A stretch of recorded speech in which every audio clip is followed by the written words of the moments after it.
Hi, we're here with Kelly Diapouli, who is the Artistic Director for Larnaca, Candidate City for European Capital of Culture 2030, and was also the Artistic Director for Elefsina, which is European Capital of Culture 2023. And we're at the Culture Next conference, the 13th Culture Next conference in Cluj.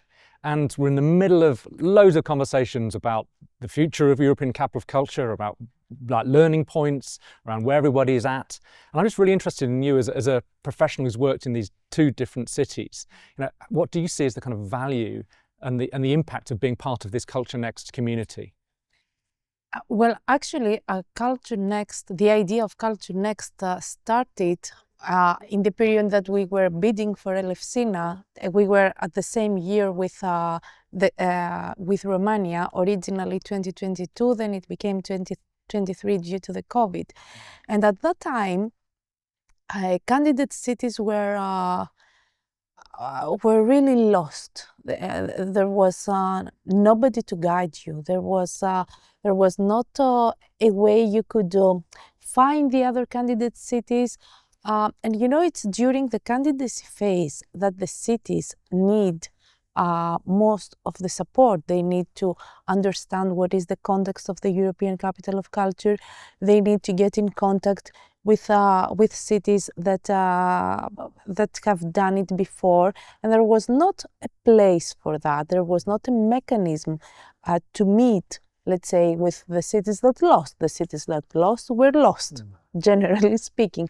The ones that were getting the title were going into a next step, so they were not. They were kind of not that friendly to the candidate before they become. So that was a real lack. So the value, I think, is on the support that Culture Next has created a real space and a lot of mechanisms to support the bidding cities. And I think that we can see the result of that today. So this results in better bid books, generally speaking. And the better bid books, generally speaking, result in a pressure towards the national authorities to do something with all the bidding cities. And that's why I think we are more and more seeing example of countries initiating national capitals of culture for the shortlisted cities that didn't want the title, because indeed the whole process and the bid book is of a very high quality, and this is a pressure to the national authorities, so they understand that they need to do something about that. So if we see it in that way, I think that actually Culture Next in a very short time has created an enormous impact with respect to the capitals of culture institution, and also with respect to regional cultural development and the empowerment of cultural professionals, communities and cities. Yeah, so it's important for knowledge, it's important for community, it's important to demonstrate the possibility of these cities, and it raises the profile, raises the stakes for national governments, but also for the cities to say, well, hang on a minute, look what we could do here, even if we didn't win the title. Look at the opportunity and the responbility that we have to make the most of this resource that exists. Definitely. Yeah. Let alone that it creates a network of professionals that exchange, that become stronger and louder at the European level. I mean, also all the advocacy part is equally very important. I think it was a very good idea, and it's becoming a very important reality. It continues to be so. Yeah. Now, looking even further back, because as you mentioned, you were there before the beginning of Culture Next, but obviously have been on that whole journey as the network's developed. But if you could reflect on maybe it's one or two things that you know now about what this whole process involves that you didn't know then, but you wish you had known then. Yeah, well, when you start, you believe that this is a linear process. And this is not at all a linear process. It's totally the opposite. It's a process of ups and downs. People are telling you, but you cannot understand it. You see the bit book, you see you create the program, you see the program, and you see just the implementation, or you fantasize the implementation of the program.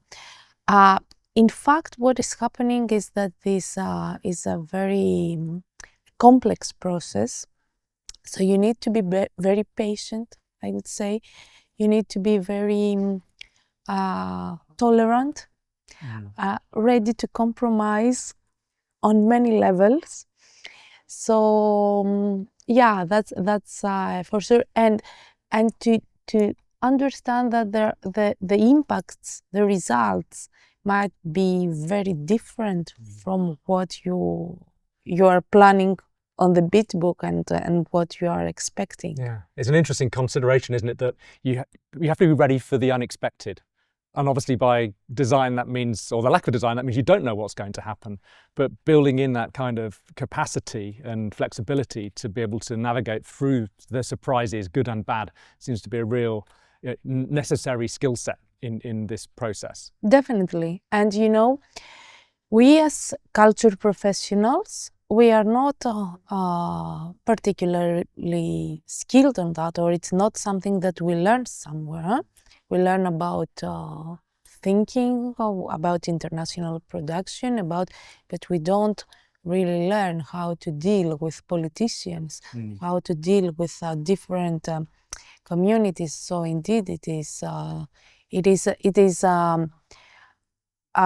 complex managerial skills that you are in need of, and leadership skills that you are in need of when you're involved with such a project. Indeed. So thinking about that on a macro level, so we have Culture Next, we have this community of leaders at different stages in the journey related to European Capital of Culture. And we have this programme called European Capital of Culture. What do you think the programme should be prioritising, or the number one thing you think that could enhance it to ensure that it has a longer term impact on culture as a foundation for the cities that participate in the programme, winners, losers and everybody else in between? I'm very strong on that, and I have a very strong position on that. And if there is one thing that needs to be prioritised, I think it's cultural democracy as the main characteristic of Europe and of the European dimension. You know, cultural democracy, the idea that culture is a public good was not ever. It was generated in Europe and post-war Europe. It doesn't even apply to other parts of the world today. And this means also that you have to adopt specific values and specific ways of working. So I think if we have to choose one thing, I would choose the cultural democracy as the main characteristic of the European dimension, of what differentiates Europe compared to other parts of the world, but also as the way to work with communities. You know, many times the European and especially politicians think of culture as a way to celebrate the beauty of their cities or the cultural heritage. Nobody thinks goes towards caring for the communities, giving voice to the underrepresented, etc., etc. So if I had to prioritize one thing, it's cultural democracy, and I think this covers both the European dimension, the citizens' participation, and the empowering of the cultural sector. I think it's the essence, at least for me, it's the essence and the backbone of the European Capital of Culture project, and I would say of the EU as well. Absolutely. And there is no future for culture without cultural democracy, and without the status of the artist, without freedom of expression, and without genuine community engagement. We're all doomed, aren't we? So this is where European Capital of Culture in the next iteration can be so important. Well, there are such cases. You know, there are parts of the world where this thinking does not apply, and artists are just instruments to celebrate the authority of some people, or just commodities to be bought in the market. But again, this is what differentiates our culture, the European culture. It's cultural democracy. Absolutely. Well, let's burn that very brightly in the future, the notion of cultural democracy for European capital culture. Kelly, thank you so much for your input to this. Thank you, Tom.